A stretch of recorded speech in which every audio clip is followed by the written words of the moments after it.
वो दिन दूर नहीं जब आगे आने वाले एग्जाम में नासा और इसरो की भी इन्वॉल्वमेंट होगी, दिन दूर नहीं है। ये आपने देखा, ये मीडिया के, ये देखिए, ये अलग लेवल की बातें हैं। ये देखिए, रुपए के गिरने के अगर नुकसान, अब सबसे पहले जब ये विद्रोह होगा ना, रिवॉल्यूशन, तो सबसे पहले इनको उखाड़ के फेंकना है। ये लोग जिम्मेदार हैं देश की बर्बादी के लिए और सरकार के मनोबल को बढ़ाने के लिए। इन्होंने भगवान बना दिया देश के सत्ताधारी लोगों को। ये देखिए, हाँ, ये क्या कह रहे हैं भाई, ये देखो कैसे बेइज्जती करा के आई थी, चित्रा देख रही थी लाइव बेइज्जती। अंदर घुसेंगे, देखिए, स्नेहा दुबे वही अधिकारी, स्नेहा दुबे जिसको पूरे देश ने इतने गर्व के साथ सुना है। मुझे पता है आप ऑन रिकॉर्ड बात नहीं करना चाहेंगी, पर अगर आप बताएं, क्योंकि पूरा हिंदुस्तान आज आपको सुनना चाह रहा है। ये हमारे बारे में कह रही थी, झूठे शिक्षक। आपके लिए शायद रूटीन काम है, बट बहुत बड़ी चीज है ये देखिए, वाह वाह। हम लोग जो हमें बोलना था हमने ऑलरेडी बोल दिया। प्लीज रास्ता दिखा दिया, निकलो यहाँ जो ऑफिशियली जो स्टेटमेंट तैयार होता है वो बात आपने वहां पर कह दी अपनी तरफ से। Thank you. चलिए, तो चलिए, बोलना चाहिए था, हमरा बेइज्जती हो गया रे। और ऊपर से क्या लिखा, एक्सक्लूसिव। एक्सक्लूसिव के आगे बेइज्जती भी तो लगाना था, क्योंकि एक्सक्लूसिवली हुई है आपकी। और तुम क्या कह रही हो, 2 कौड़ी का ज्ञान। क्यों बोला गया तुम्हें मालूम है? क्योंकि तुमने घटिया पत्रकारिता की है, विदेश में जाके बेइज्जत हुई हो। विदेश का ये देखिए, सबसे बड़ा उदाहरण अंजना ओम कश्यप का रहा, जिन्होंने 2 दिन पुराना बहरीन का वीडियो चलाकर दावा किया कि ईरान का ड्रोन दुबई की इमारतों पे हमला कर रहा है। इस फेक वीडियो को सबसे पहले मोहम्मद जुबैर ने पकड़कर उजागर किया और बाद में खलीज टाइम ने भी इसकी पुष्टि की कि वीडियो दुबई का नहीं था। फेक खबरें चलाती हो तुमने वो हेमा मालिनी के पति को मौत से 10 दिन पहले मार दिया था। वो महिला हो तुम जो हमें कह रही हो कि हमें 2 कौड़ी का ज्ञान नहीं है।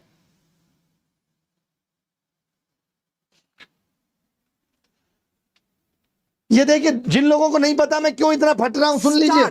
टीचर्स, यूट्यूब वाले स्टार टीचर्स, जिनको कुछ जानना ना कौड़ी, जानना ना कौड़ी, बोर्ड लेकर कुछ एक्सप्लेनर बनाते हैं, जानना ना खाली कौड़ी, व्यूज बटोरते हैं, उटपटांग ग्रैब्स लिखते हैं और उसके बाद से अपने आप को इतना महारथी समझने लगते हैं कि कुछ लोग उनको फॉलो करने लगते हैं उनके तमाशे की वजह से। और फिर वो जाकर जहां पर जो आता है वो बोलते। आपने तो देख ही लिया तमाशा कौन कर रहा है। इनका तमाशा ही दिखा रहा हूं मैं, इतनी देर से दिखा क्या रहा हूं। ये देखो, ये भाई क्या पत्रकारिता करेगा, इसकी पत्रकारिता का लेवल देखिए। आपने सोचा है कभी कि प्लास्टिक की कुर्सी या स्टूल में एक छोटा सा छेद क्यों बना रहता है? प्लास्टिक की कुर्सी में छोटा सा छेद क्यों बना रहता है, ये सवाल है इसके। इसको तो भारत रत्न दे देना चाहिए। ये सुनिए भाई का। 1 पैकेट मेलोडी की कीमत तुम क्या जानो राहुल बाबू। 1 पैकेट मेलोडी की कीमत तुम क्या जानो राहुल बाबू। खड़े खड़े खरीद लेगा। दादी प्रधानमंत्री थी, बाप प्रधानमंत्री था, ठीक है, और नाना प्रधानमंत्री था, और जीजा आज भी बहुत पैसे वाला आदमी है, और 1 मेलोडी की कीमत नहीं जानेगा वो। नहीं, बच्चा है वो, तो अभी भी विपक्ष में बैठा है 100 सांसद लेकर के। तुम जिस दिन रोड पे उतर जाओगे, लोग वोट देना तो छोड़ो, तुम्हारा कोट छीन लेंगे। तुम क्या जानो। दुर्भाग्य तो यही है कि इस देश की मीडिया ने विपक्ष को दुश्मन बना दिया है। ये दुर्भाग्य है। ये देखिए, ये महिला अलग है। शहीदों के नाम पर वोट मांगे जाने चाहिए? नहीं। हाँ यार, इसने पूछा भाई ने कि क्या शहीदों के नाम पे वोट मांगे जाने चाहिए। इसने कहा नहीं, दिखाइए कोई वीडियो। इसने वीडियो चला दिया जिसमें वोट मांगे गए शहीदों के नाम पे। देख लो, आप सुन लो, फिर मैं इस पे एक बात और बोलूंगा। शहीदों के नाम पर आप वोट नहीं मांग सकते हैं। आप तब तक वो वीडियो निकालिए जहां पर बोल रहे हो कि इतने शहीद हो गए और मुझे वोट दो। ये चीज आप नहीं कर सकते ऐसे। आप भी ठीक करके देता हूँ। पाकिस्तान के बालाकोट में स्ट्राइक करने वाले वीर जवानों के नाम समर्पित हो सकता है क्या? मैं मेरे फर्स्ट टाइम वोटर से कहना चाहता हूं कि आपका पहला वोट बालक, मैंने कहा बालक वोट आप कह रहे हैं कि नहीं, शहीद जो हुए उनके नाम पे आप। पुलवामा में सुनिए, पुलवामा में पुलवामा शहीदों के नाम आपका वोट समर्पित हो सकता है क्या? पुलवामा में वीर शहीदों के नाम समर्पित हो सकता है कि नहीं हो सकता? मुझे अपने घर जाना है। अब मैं आपको एक बात बताऊं भाई, सुन लो। आपने कभी सतपाल मलिक का इंटरव्यू देखा हो, जो उस वक्त कश्मीर के गवर्नर थे, आज तो दुनिया में नहीं है। उन्होंने ये कहा था कि मैंने ये खूब कहा कि अगर हवाई जहाज भेज दिए जाएंगे तो सीआरपीएफ के 40 जवान नहीं शहीद होते। ये बयान था उस आदमी का। आज आप पेपर के लिए एयरफोर्स लगा रहे हो और वहां मेरे देश के 40 जवान शहीद हुए, तब आपकी एयरफोर्स नहीं निकली थी, बच सकते थे वो।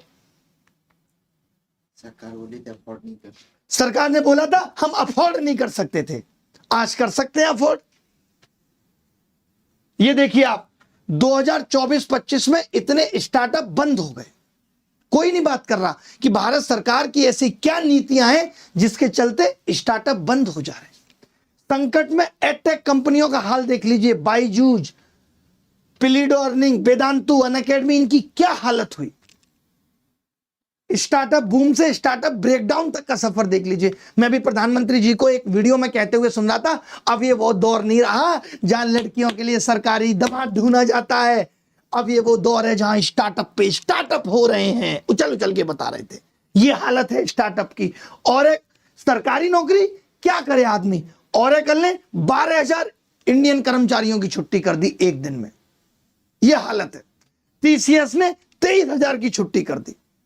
हर जगह से छुट्टी हो रही हो, आदमी किस तरफ देखे। ये देखिए, प्रधानमंत्री मोदी दुनिया के पहले ऐसे राजनेता बन चुके हैं ये देखिए, जिनके इंस्टाग्राम पर कुल ये पत्रकारिता है। 100 मिलियन यानी 10 करोड़ हो गए। इंस्टाग्राम पे 100 मिलियन। इसी सूची में दूसरे स्थान पर राष्ट्रपति ट्रंप के 4 करोड़। अभी आप मुझे बोलो, ये लड़का बैठा है, अभी तुम्हारे कितने फॉलोअर हैं? तुमने कितने हैं? 3.5 लाख। कितने खरीदे हैं इसमें से? कितने में खरीदा है चैनल? 30,000 में खरीदा है। 3.5 लाख फॉलोअर है, 30,000 में चैनल खरीदा है।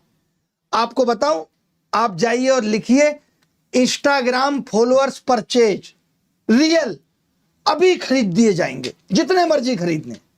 लेकिन मुझे इससे आपत्ति नहीं है, लेकिन इससे देश की ताकत दिखेगी कि मेरे प्रधानमंत्री के 100 मिलियन है, जो प्रधानमंत्री मोदी के फॉलोअर्स से आधे से भी कम है, आधे से भी 5 करोड़ से भी कम है। प्रधानमंत्री के 10 करोड़ फॉलोअर्स है। उसके बाद तीसरे स्थान पर जेलेंस्की है यूक्रेन के। मैं इस महिला को कैसे समझाऊं कि अभी भी बहुत कम है। जिस देश की जनसंख्या 140 करोड़ हो, उसमें 10 करोड़ लोग फॉलो कर रहे हैं।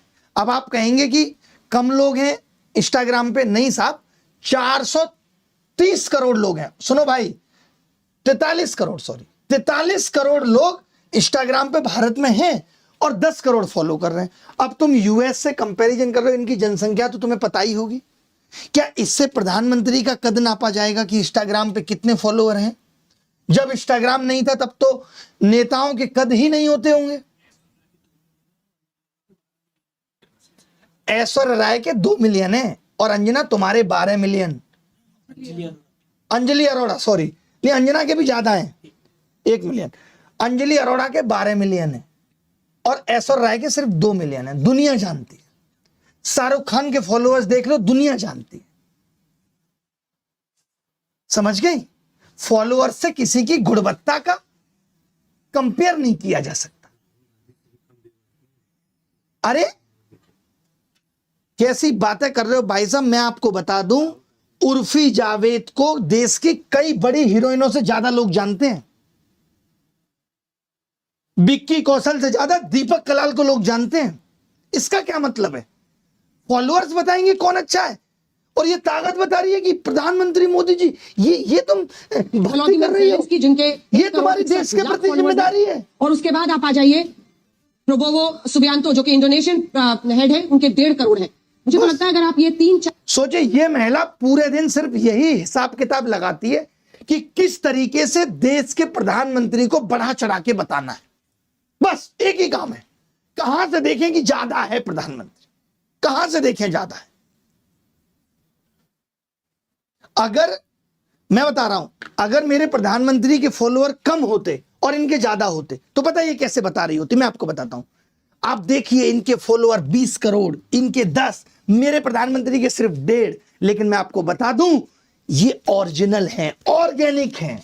हमारे प्रधानमंत्री का कद फॉलोअर नहीं बता पाएंगे, तब ये बोल रही हूं फॉलोअर से कुछ नहीं होता। हमारे प्रधानमंत्री एक्टिव नहीं रहते, वो नहीं देश के युवा को इन्वॉल्व करते हैं कि मुझे फॉलो करिए। दिस इज मैनिपुलेशन और दिस इज छल, ये छल है साहब। और यहां ये बच्चा देखिए जीडी के एग्जाम पे चेयरमैन ने आके कह दिया, पता है क्या, आप स्टूडेंट की मेहनत में पैसा हो तो पेपर खरीद लो, नहीं तो मिडिल क्लास स्टूडेंट की तरह सड़क पर लाठियां खाना पड़ेगा। ये देखो क्या तोड़फोड़ मचा रहे हैं एसएससी जीडी वाले। ये लड़का किस तरीके से रो रहा है, इसकी आवाज बंद कर दी, गाली दे रहा था, जैन जी है ना, बंद करनी पड़ी आवाज। ये देखिए कैसे पेपर हो रहा है, पेपर व्यवस्था की हालत क्या है। ये नहीं दिखाएंगे, और नहीं दिखाएंगे तो सवाल नहीं पूछेंगे सरकार से।